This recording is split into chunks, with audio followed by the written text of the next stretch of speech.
네, 노래방 손님을 말다툼 끝에 살해한 뒤 시신을 훼손해서 과천 서울대공원 인근에 유기한 변경석의 얼굴이 공개됐습니다. 오늘 검찰에 송치되는 과정에서 얼굴이 자연스럽게 공개된 건데요. 네, 그렇습니다. 저것이 이제 그 2009년도에 그 법령이 그 정비돼서 강호순 연쇄살인 사건 이후에 그 특정 강력범죄 처벌에 관한 법에 일정한 요건이 그 정해져 있습니다.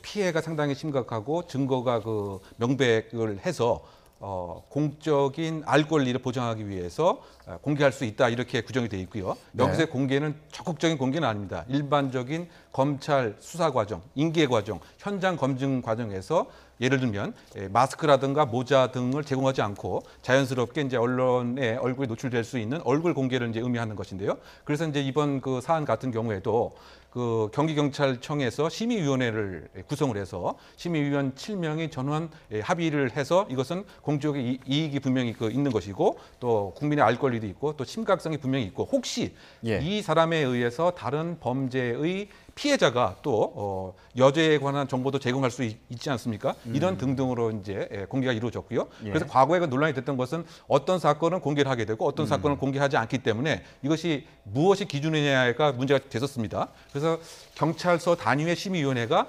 지방경찰청 단위로 이제 확대되었고 여기에 이제 민간 전문까지 이제 참가를 해서 이루어졌던 것인데요. 우리가 기억을 반추해 보면 오원춘 사건이라든가 또는 그 박원풍 사건, 박주풍 사건, 김하일 사건, 최근에 이르러서는 이형학 사건 등에는 얼굴이 이제 그 공개가 되었던 것으로 요약할 수 있겠습니다. 예, 흉악범죄라는 게 얼굴을 공개한 중요한 기준이 될 텐데요.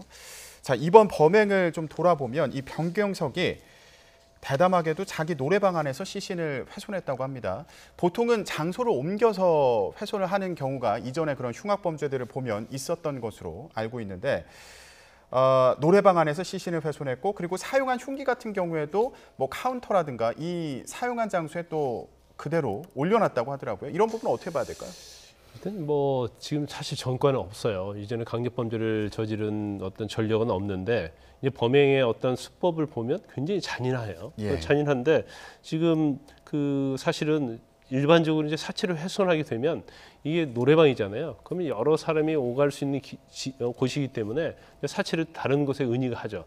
아니면 뭐 집으로 가지고 가든지 아니면 외부로 가져가서 이제 사체를 훼손할 수 있는데 노래방 안에서 훼손을 했다는 거예요. 그래서 이제 화장실과 카운터 앞쪽 같은데 이제 그 당시에 혈흔이 있었던 그런 흔적들이 굉장히 있었다는 거고요.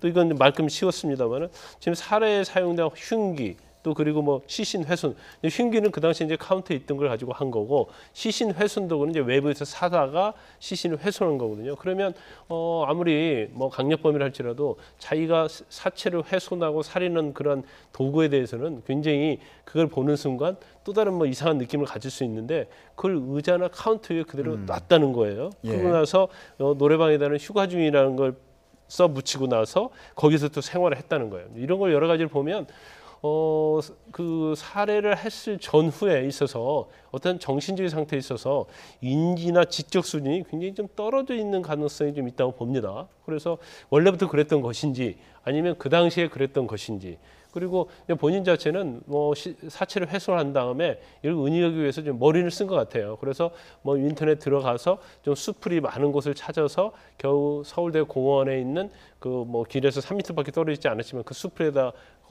사체를 은닉한 거거든요. 근데 머리를 쓰긴 했는데 이 전체적으로 어떤 전 과정을 보면 좀 석연치 않는 그런 이해가 되지 않는 그런 부분이 있다는 거죠. 예, 교수님은 어떻게 보세요? 뭐 일반적인 뭐 흉악범죄다 했을 때 전해지는 그런 상황과는 좀 다른 부분이 있어 보이거든요. 그런데 이제 어쨌든 우리가 우발적으로 그 살해가 이루어지고 나서 예를 들면 목전에 시신이 있다고 하는 것 자체는 엄청난 그 부담이 됩니다. 그래서 할 수 있는 것이 뭐냐면 이 시신의 부피와 무게를 이제 그 줄이는 방법이죠. 근데 그것을 아마 그 노래방 그 룸 안에서 했던 것 같고요. 그것을 이제 그 빨리 옮기기 위해서는 부피를 줄이기 위해서 시신 그 훼손이 그 이루어진 것이 아닌가 그 생각이 됩니다. 그래서 큰 틀에서 그 봤을 때는 범죄의 정황에 대한 그 사후에 은닉에 있어서는 상당히 그 치밀함이 그 떨어졌다. 왜냐하면 그대로 방치하듯 그 버렸기 때문에 만약 꼼꼼하다고 한다면 저렇게 다 보란 듯 하지 않고 소위 그 매장하는 그 형태로 하거나 또는 그 지문 자체를 이렇게